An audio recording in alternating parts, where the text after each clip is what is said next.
Welcome to a sneak preview of our summer webinar series set for late July and early August. We'll be presenting results from our 20th NuVoodoo ratings prospect study. And with Nielsen in the process of churning up to 75% of the panel by year's end as it rolls out new wearable meters, you can put these results to work as a silver bullet to keep the wearable wolf from raining terror on your station's ratings. Reserve your spot at NuVoodoo.com/webinars. A significantly larger sample size of over 5,400 nationwide respondents ages 14 to 54 has yielded similar subsets to past studies of those likely to participate in the radio ratings. When we described all that's required to become an empaneled ratings participant, 1 in 5 in our study took us up on the idea. They're labeled RPS Yes on your screen.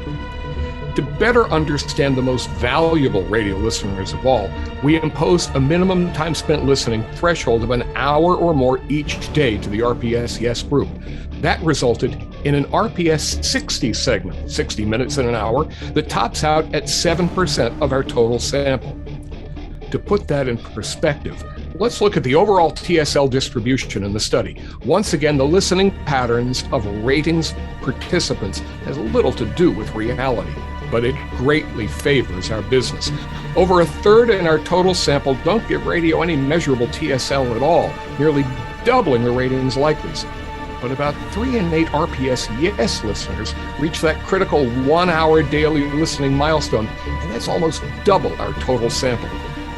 And maybe only 7% of the folks in our study, but RPS 60s account for 37% of ratings likelies overall. These numbers may seem a bit like yesterday's news, and in fact, they do closely correlate with past studies. But because we're dealing with nearly twice the respondent base here in RPS 20, it validates our roadmap for helping our clients with research and marketing tactics to boost ratings.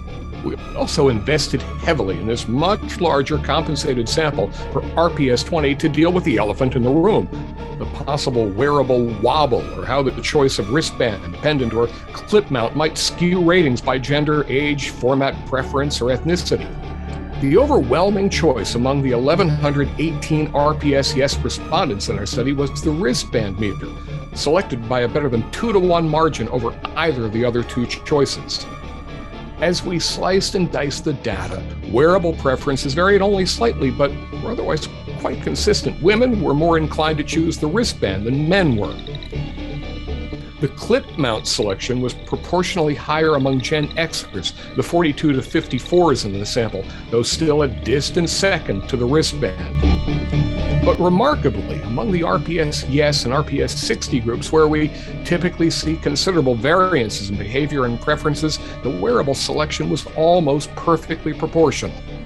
In our upcoming webinar, we'll look more deeply at wearable data by format. We'll also check to see how social media, streaming, smart speakers, connected car audio, and podcast consumption have changed over the past 6 months. Go to NuVoodoo.com/webinars and reserve your spot today. We look forward to seeing you for Ratings Prospect Study 20.